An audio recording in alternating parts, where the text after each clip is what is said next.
Hello, everyone, and welcome to another episode of the Florida Business Forum, Florida's #1 business forum podcast. Here's your information guru and anchorman, Sam Yates. Wow! Hello, everyone, and welcome to another exciting edition of the Florida Business Forum podcast. I'm your host, Sam Yates, and today I have a very special guest. And before I introduce the guest, I'm going to set the stage with a phrase, one-word phrase, that is sort of going to let a lot of people in our audience know what we're going to be talking about, and that is KBOO. Okay, I can see the wheels turning by a lot of folks out there, and they're going, what is he talking about? For the non-pilots, and it's a phrase that really brings into mind VFR, and you're going, I'm so confused now. You've done KBOO, you've done VFR, visual flight rules, ceiling and visibility unlimited. Best of both worlds when you are a pilot. And for our guest today, it's a magic word. And I want to welcome Zach Purvis. Now you're going, Zach Purvis, that name is familiar. Owner of Aviation 8 and Rudder Aviation. Zach, welcome to the program today. Thanks so much for having me, Sam. I'm sorry to overload everybody, but I have to say that the term KBOO is one that's near and dear to my heart because it was brought to my attention by another person named Zach, and that was Zach Mosley. Brave Coward Zach. I'm in Stuart, Florida. Brave Coward Zach, in his later years, retired to Stuart and lived out the rest of his life here. He was a cartoonist for syndicated newspapers all over the country. Millions of people got to see what Brave Coward Zach Mosley did every day in the newspaper. And I'll tell you why he was called Brave Coward Zach, but his column was called Smiling Jack. And Smiling Jack was the adventures of a pilot, very big smile on his face, and he always had these adventures that from day to day, it was better than peanuts. People would pick up the newspaper to see, hey, what's going on with Smiling Jack today? So Zach Mosley wrote a book about his life, called himself Brave Coward Zach, because it was a juxtaposition, a little combination of terms there. So it's only fitting that I have an aviation enthusiast who is on my show today by the name of Zach, because those two are a bit connected. So Zach, we know that the other Zach Mosley flew patrols off the coast of Florida looking for submarines. I know you don't necessarily go look for submarines to bomb them, but he did. There's some stories that go along with it, long-tailed stories. But tell us how you got involved in aviation. Yes, sir. I'd love to. It's a little bit of an unorthodox way of getting into it, really. My main way is I got into it because I had a tax implication. So, during COVID, I come from the car business, and during COVID, it was the best of some worst times, right? Like there was a natural catastrophe going on, but the economy did spike in a big way, especially through the automobile industry. And me being where I was in life, I was 24 at the time.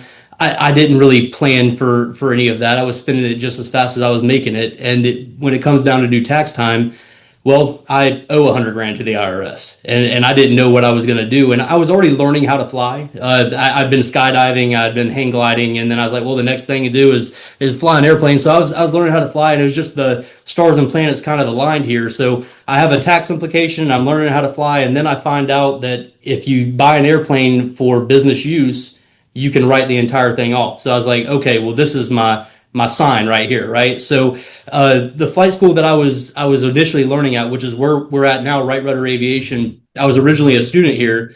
They had a older 1960 something Cessna 150, had a bunch of maintenance issues, radios were out of date. I couldn't do my cross country time, and I'm driving from Ocala to Inverness every day before work to fly as much as you can, because flying is not like riding a bike. If you don't use it, you will lose it, and it's expensive. So I'm driving each way over here. There's always an issue with the plane.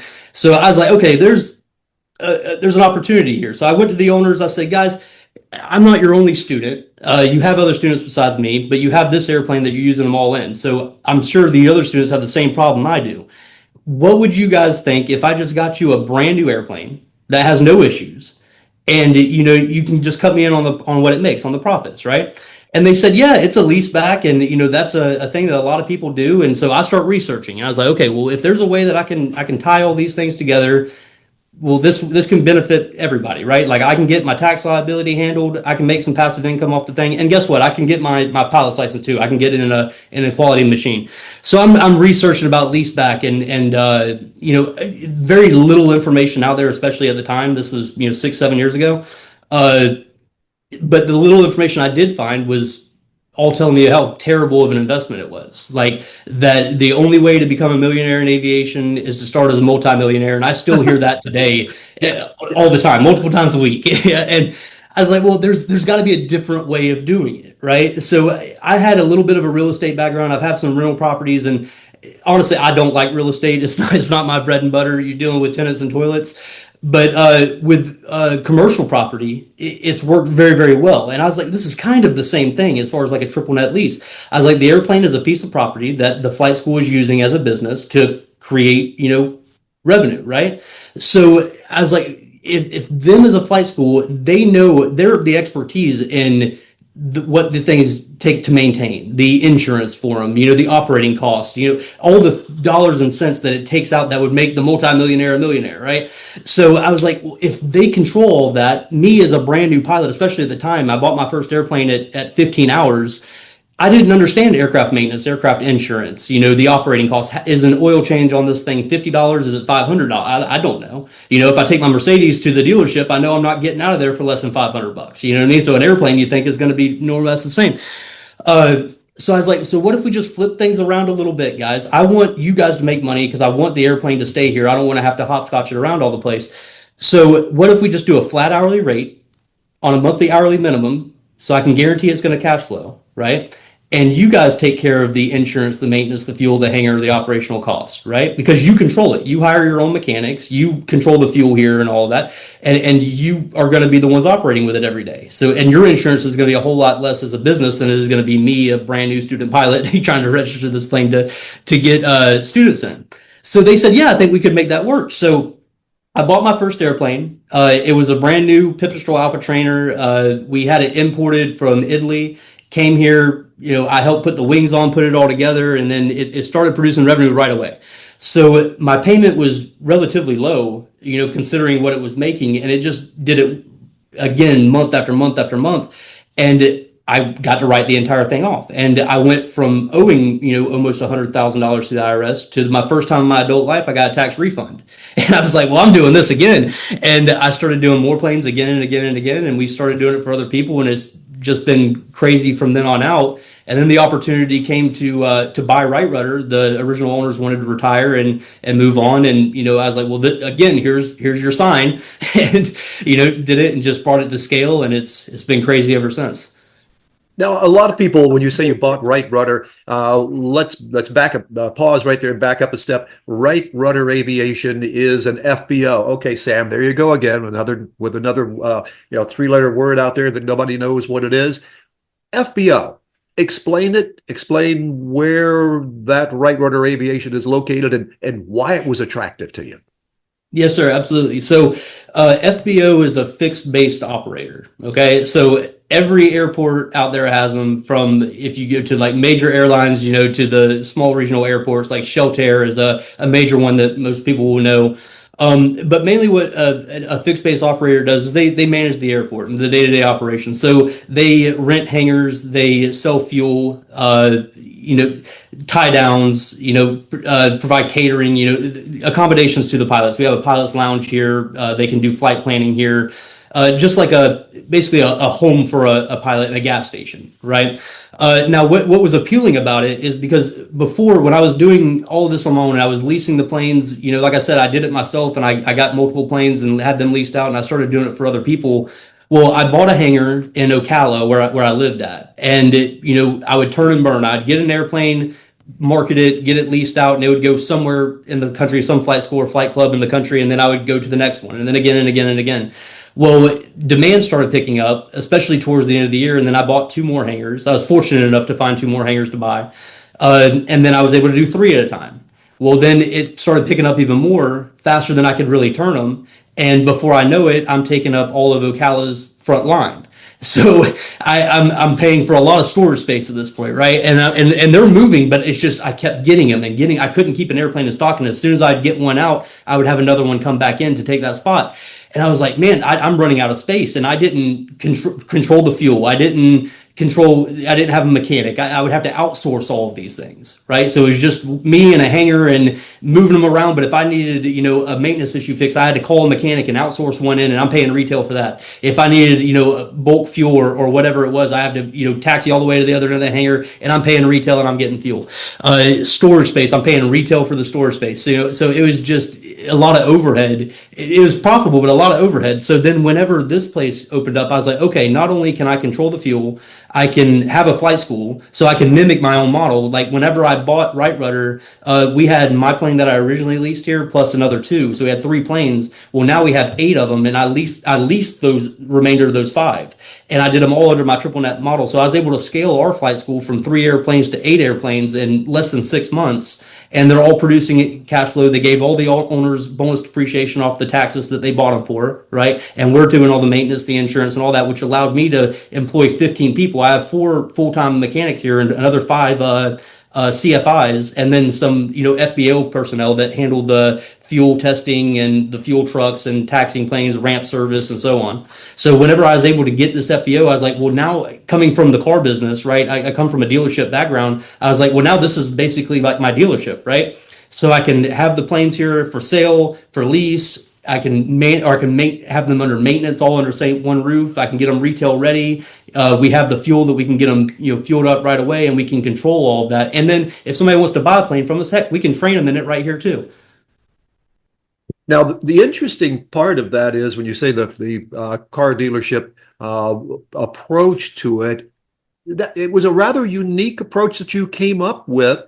And I know a lot of folks now are going, wow, it sounds like Zach found a way to invest, make money, not pay those horrible taxes, get a tax refund. I want in. So Right. it is a concept that is not just for pilots. I know pilots are going, whoa, wait a minute. I thought about the only way to really make some good money was to become that CFI, that certified flight instructor. But there are other ways for non-pilots. Anybody off the street can get a portion of what you are doing. How? Yeah, definitely. I would say so. Right now, we have a little bit over 50 airplanes that we manage for other people that we've leased out all throughout the country. And we've handled everything from the acquisition, finding the plane, to the negotiation, to the due diligence, pre-buy inspections, and the delivery. So, whenever you're taking delivery of these planes, there's tax ways to get around that as well, because you're going to pay tax on where you take delivery of the plane. So I can buy a plane out of one state, move it to another, and you're going to pay taxes based on wherever you take a delivery of it at, saving hundreds of thousands of dollars based off of what we did. Over $5 million in bonus depreciation last year, and I would say a bit over $500,000 just in delivery tax that we've saved based off of how logistically we took delivery of the planes. But I would say the majority of the people that I work with really aren't pilots. Like, pilots are great, but you have 1% of the United States population that have any sort of a pilot's license out there, right? So, but there's a bunch of other wealthy people out there that they have tax implications, and that's who this program's for. People that run businesses, people that have high income earners that have a tax implication. They're going to have to pay it, and they're not going to get any benefit from it whatsoever. That money's going to go to the government. They're never going to get any kind of welfare. They're never going to get any kind of social assistance or anything like that, because they don't need that. It goes to someplace else, right? So this is another way that they can park their money into a tax depreciative cash flowing asset and be able to keep the money that they work for. Right. And so I would say maybe 15-20% of the people that are in my program have any sort of a pilot's license at all. The majority of them, like I said, are a bunch of people in the tech business, real estate investors, software people, a bunch of just people that have businesses and have tax implications. And it fits in quite well. Let's take a look at a bit of the statistics, and then I want to come back and I want to make sure that we let people know how they can get in touch with you, because this profitable plane leasing concept that you have we're right now just about, by the time this program airs and starts streaming, it's either going to be right at tax season or right after everyone has done their taxes or filed their extension, and they're going to be going, "Oh man, I wish I'd have known about that." So Right. let's take a look at the aviation industry. 1% population pilot, perhaps, but there is so much interest in aviation, and those aircraft are not toys. They are expensive machines. 750, 850,000 new. You purchase a used one where maybe 400, $500,000. That's a lot of money to put into aircraft. You've cracked it. You have solved the puzzle to get everybody involved in that. When you started this, did you expect to have so much interest by non-pilots, general people out there just wanting to do a little tax sheltering, make some money off it? Was there any question in your mind that there would be a lot of interest in this? I knew there was going to be some. So the reason why I started doing it for other people is because when I started doing it myself, like I said, I got one plane, leased it back, it started producing really, really good income, and it was one of the best ROIs on any investment that I had ever gotten. So I'd gotten another one, another two airplanes, and I leased those back, and then I had three, and then I had four, and they were doing well. Well, I leverage everything. So I went out and I found financing and, to get all of these planes because I'm not going to, and by the way, you don't have to spend six, 700, 800, $900,000 for these planes. They can definitely, my first plane was 150 grand, right? The sweet spot for a trainer is really anywhere between like that 100 to $250,000 mark. That's a great, great sweet spot that's going to go about anywhere in the United States of America. You can definitely go higher and you can go into like the Part 135 charter operation, which we do with jets. But then you're up into those millions and so on. But like say in that lower category, you can definitely like I didn't think that it was going to be so much by non-pilots, but when I started doing it myself, I had a website and I started advertising a little bit, and I had a ton of flight schools reaching out to me saying, "Hey, we need a twin Comanche with this kind of panel setup and da da da da, and we need a Cessna 172 with a G1000 and an autopilot."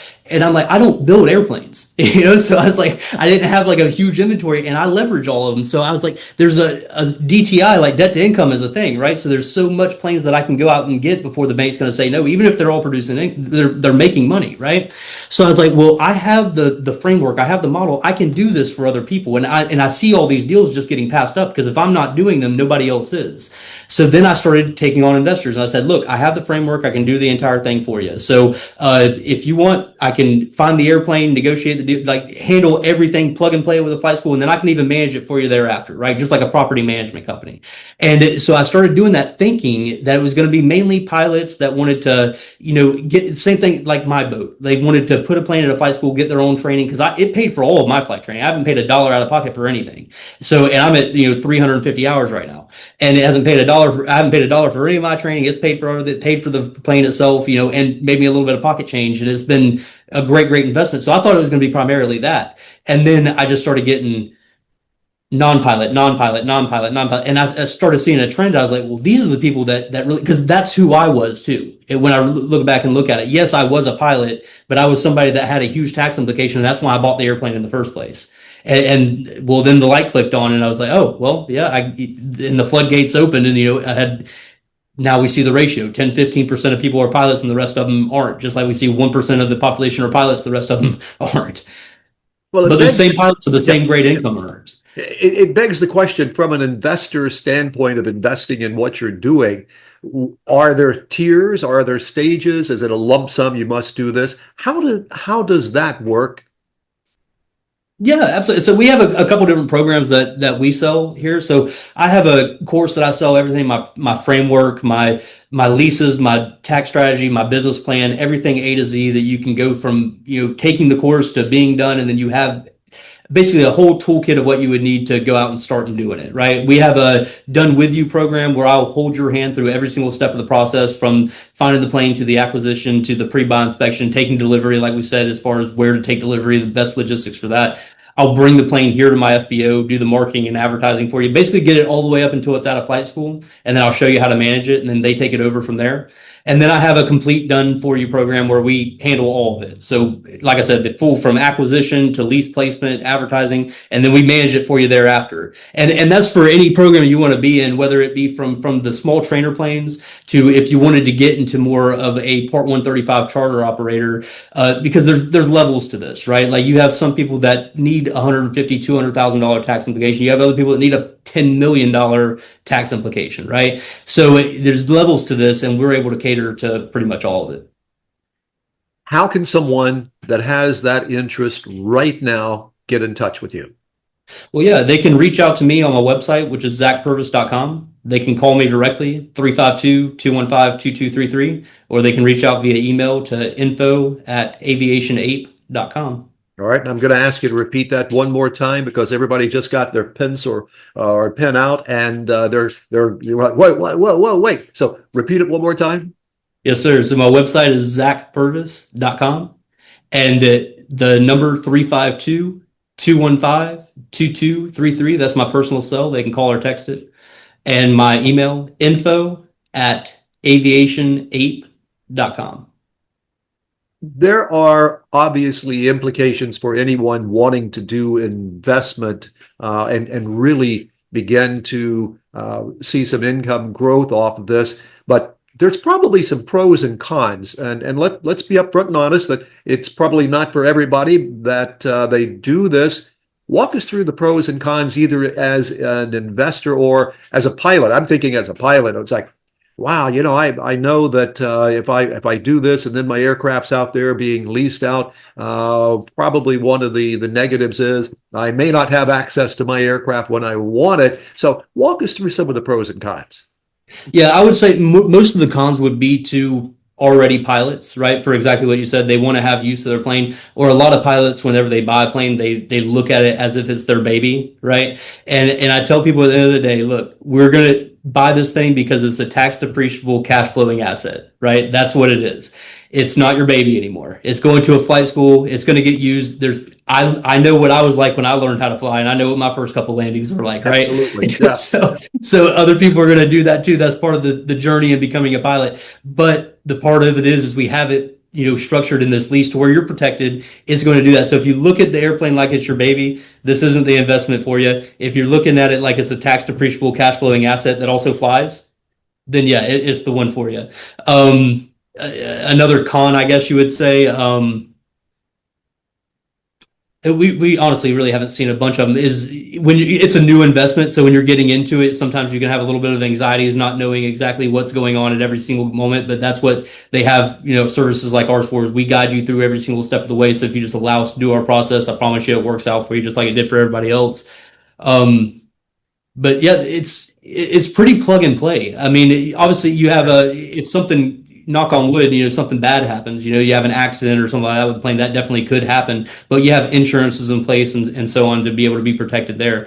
But with every investment, yeah, there's definitely risk, but the risk to reward ratio with this plus the tax implications you're going to get back, it Yep. far outweighs anything I've ever done. And obviously, you wouldn't be here all enthusiastic about it if it was all negative. There's, as you say, risk with everything. But this is just such an opportunity. And I look at Florida in particular. I spent a lot of my aviation, 99.9% of my aviation days in Ohio. And then also, I got to fly with military an awful lot. And I'm going to just do a little sidebar, folks. My favorite aircraft of all time, the F4. Awesome aircraft. And I'll tell some stories over a cold beer one day that we can't repeat on the air, but it's something that once you get bitten by the aviation bug, either as a pilot or I can see it going to be happening as someone that really loves to save and invest. Once you're bitten by that bug, you're out there, you're going places, you're flying sky high, and it's a wonderful feeling. How many aircraft do you have right now? I think you mentioned a number earlier, but in your inventory, where are you right now? Yeah, so we have 8 airplanes that are in the flight school fleet that we lease back here. And then we have, geez, right now, I think 12 airplanes that are available for lease right now. We have 7 or 8 airplanes that are available for sale right now. And then we also do consignments. So anybody out there that's looking to sell their plane and they want representation, we handle that for you too. But right now we have about 12 airplanes that are available for lease. We just signed 3 leases up yesterday, and about 6 or 7 airplanes that are available for sale right now that are here on the ground. That begs the question, where you are with your FBO, enough space to expand, or are you going to start peeking around out there looking for another FBO location? Yeah, we're definitely looking to expand. So we're always open for other locations. We have been solicited by a couple other airports, and we're open to talks with really anybody. I'm trying to take this nationally. Now that I know the framework of everything that I have, I feel like I can put a parachute on my back and land in any airport in America and basically duplicate what we've done here. So we are open to that and looking for those options. But yeah, I think it would be a very good thing to look at. Yes. Your aircraft right now, all prop? Are you mentioned that there's obviously larger cost with jet aircraft. Are you looking to perhaps bring some of the jet aircraft into inventory as well, in case we have someone listening? Definitely, definitely. So as far as that's what's really stood us apart as far as the brokerage side, like as far as selling planes, is brokers out there, and I learned this through experience of buying these airplanes for my clients, is you'll have a broker that will be in one state, the airplane will be on the other side of the country, and this broker's never seen the plane, never looked at the logs. He doesn't know anything about this plane. He got a listing and he's going to post it and he's going to pray that somebody clicks on it. So we will not represent a plane that we don't have physically here on our line, right? And it's specifically for that reason. Is if you need to have any question answered about the plane, I can FaceTime you and walk out there to the plane. I can start it up for you. If you have any questions about and that's how we're able to move so many planes so quick. We sell about 5 to 10 planes a month from this location, right? In December alone, we did, I think it was 15 planes out of here. It was insane. Everybody was doing before the end of the year. But yeah, jet owners specifically, if you want, we don't charge any kind of storage for the planes here. So we offer free storage while the plane's here. We have maintenance on site. We do all the marketing and the advertising here in house. I have you met Franklin. I have my full content creator here that does all the advertising, and we're posted on all platforms. Uh, and we work all of a consignment basis. So I get you a reserve set price to guarantee you anything we sell above that, we get to keep as our commission. So get the money in your pocket, get it sold quicker. We have the foot traffic that comes through here, and we can get the exposure for it. Now, I know in automobile dealerships, we see a dealership in town A. Before too long, we see that same dealership in town B. Are you looking at that as well as if someone wants to own, quote, quote, their own dealership under your umbrella? Feasible? I haven't really looked at franchising options too much. I was mainly looking at going and doing it myself. I would be open to it. I mean, everything makes sense, Sure. but that is the goal, is to go out there and spread. And I do want to spread fast, right? So go and plan other locations and basically duplicate it. And the thing is, we've ramped this place up so quickly. Is I know that it doesn't take years to get it going and get it going quickly, especially under the model that we have. I mean, I officially took over Right Rudder back in October, and it being we're in March now and we're at where we're at. It's, what is that? Not even 6 months, and Yep. we got it where we're at. Amazing. Yeah, I being when you start talking with pilots, all of a sudden you've got somebody in the pilot crowd going, "Hey, I've got a wild ass idea." Well, let's think about Rudder. Rudder seems to be on a lot of folks' minds, in particular vertiports. Now, I know 2 years ago, 3 years ago, not a lot of people were even talking about vertiports. Florida Engineering Society sort of got the word, "Hey, folks, engineers, we need to start looking at doing the engineering for vertiports because they're a thing that's going to happen." And sure enough, Mhm. we are seeing vertiports coming to Florida all over the place. I think Joby did a lot of its test flying and piloting and some DoD work that I won't talk about out of the Dayton, Ohio area, but they're popping up with autonomous air taxi. Does that catch your Mhm. interest? Oh, definitely. I mean, it's super unique. I don't know if that's anything that we would ever really be involved in. I would definitely be a user. I would love to try it out. But it's great to see it, and I see them popping up around. Like I think they said they're going to put routes around Orlando and Tampa area. I Yep. think it's going to be awesome, and hopefully, aviation catches on because that VTOL is an amazing design. I've seen it with the Jetson one and all those other ones. And hey, if those do pick up and then there's becomes a training market for those also, then there's going to be a leasing market for those as well, right? So I think it probably could work out pretty well.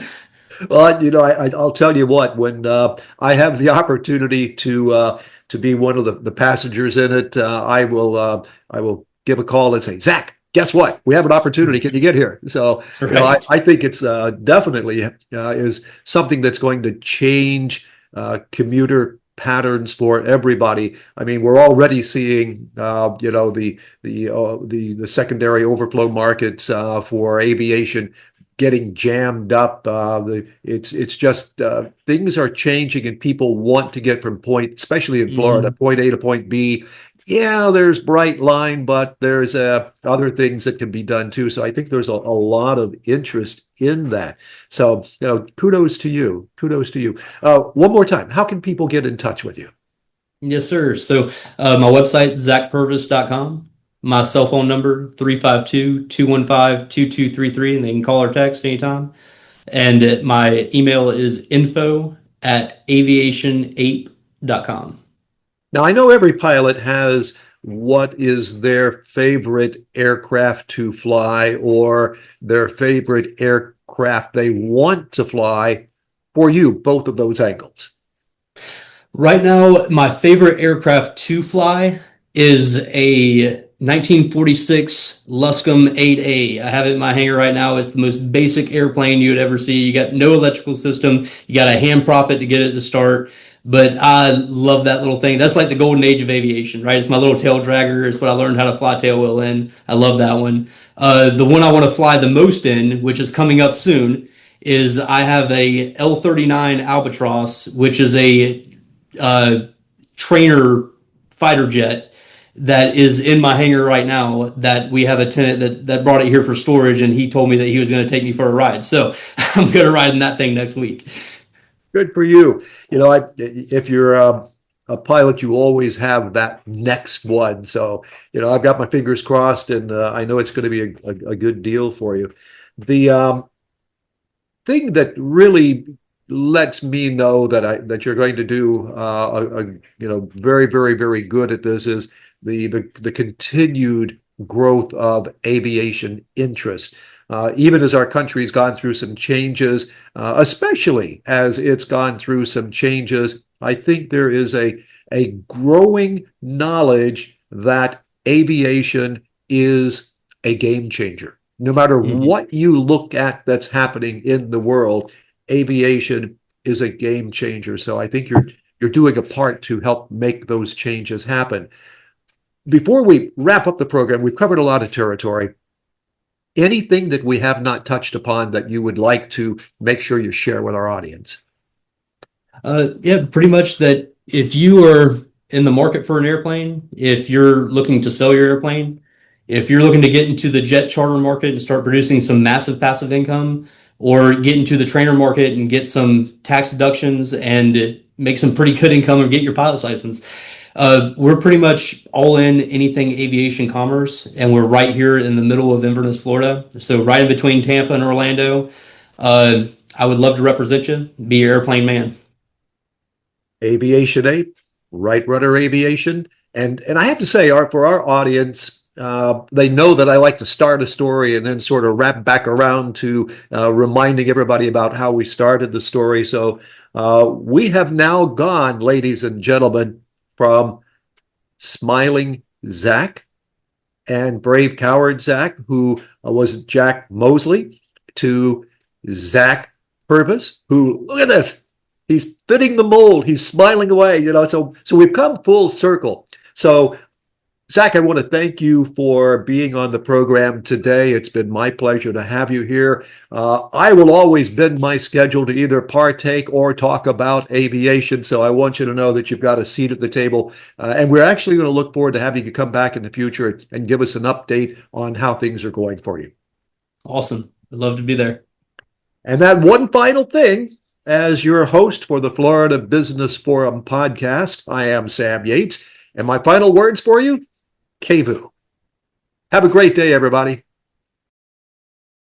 You've been listening to Florida's #1 Business Forum podcast. Thanks for listening. Until our next episode, stay tuned for more business.